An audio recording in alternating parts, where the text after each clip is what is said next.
235 CE, a Roman emperor named Severus Alexander was murdered by his own troops while on campaign in Germany. This was not unusual. By this point, being murdered by your own troops was practically an occupational hazard for Roman emperors. What followed was one of the most catastrophic half-centuries in Roman history. Between 235 and 284 CE, roughly 50 years, Rome had over 50 emperors.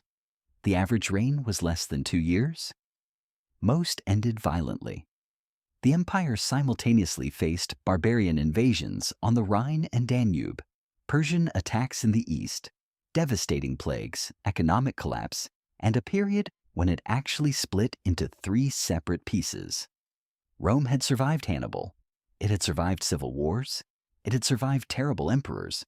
But what hit it in the 3rd century was a perfect storm of simultaneous crises that nearly ended the empire completely. This is the crisis of the 3rd century. To understand the crisis, you need to understand what had changed in the Roman world since Augustus. The army had become the maker and unmaker of emperors. This was not new. The year of the 4 emperors had demonstrated it clearly, but by the 3rd century, it had become the dominant reality of Roman politics. A general with a loyal army could march on Rome, kill the current emperor, and declare himself ruler.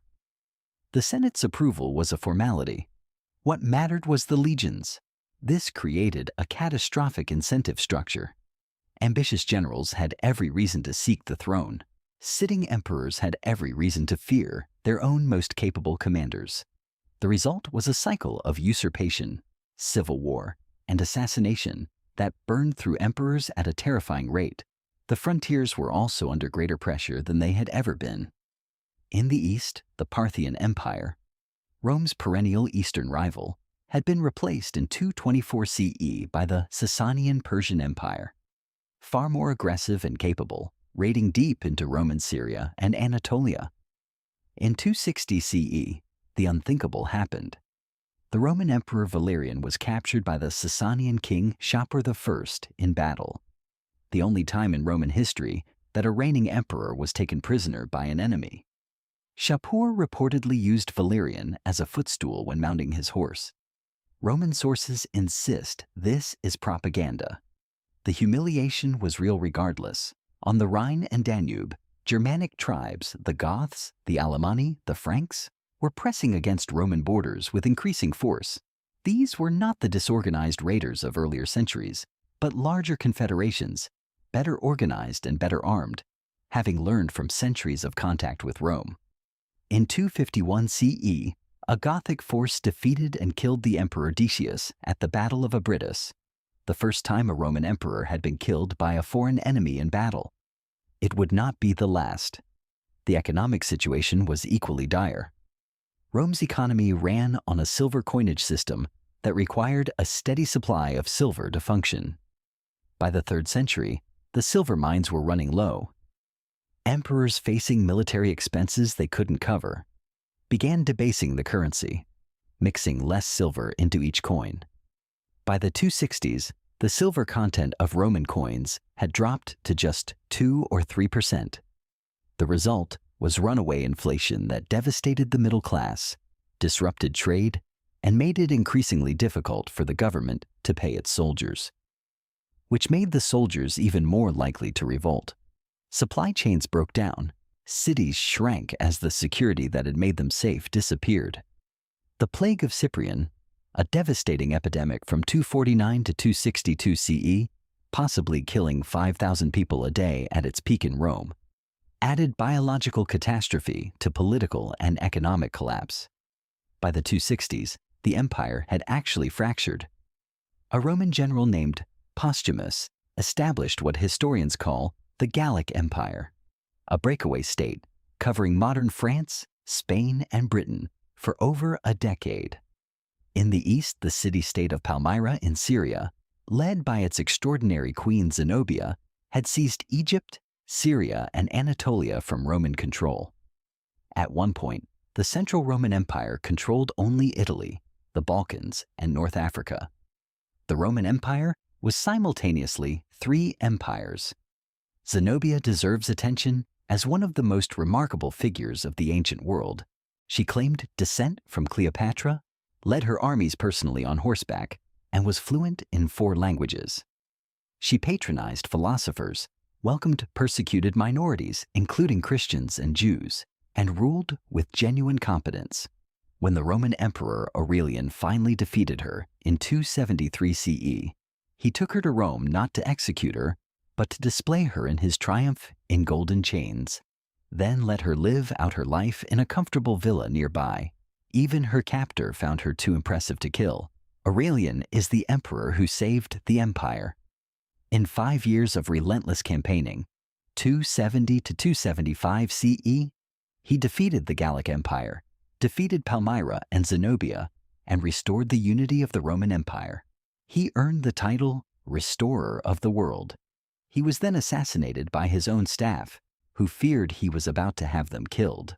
That is the 3rd century in one sentence. But here is what is easy to miss about the crisis of the 3rd century. Rome survived it, battered, transformed, economically damaged, but fundamentally still there. The empire that emerged was different from the one that entered. More militarized, more autocratic, more reliant on barbarian soldiers. But it was still the Roman Empire. The man who completed the stabilization of the empire was Diocletian, who came to power in 284 CE and ruled for 20 years with extraordinary effectiveness.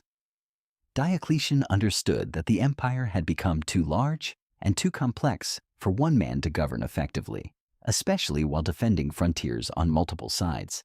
His solution was radical. He divided the empire into 2 halves, east and west, each with its own emperor, an Augustus, supported by a junior colleague called a Caesar. This system was called the Tetrarchy, the rule of 4. He reformed the currency, fixed maximum prices for hundreds of goods across the empire, reorganized the provinces, rebuilt the army, and restored a degree of political stability the empire had not seen for half a century.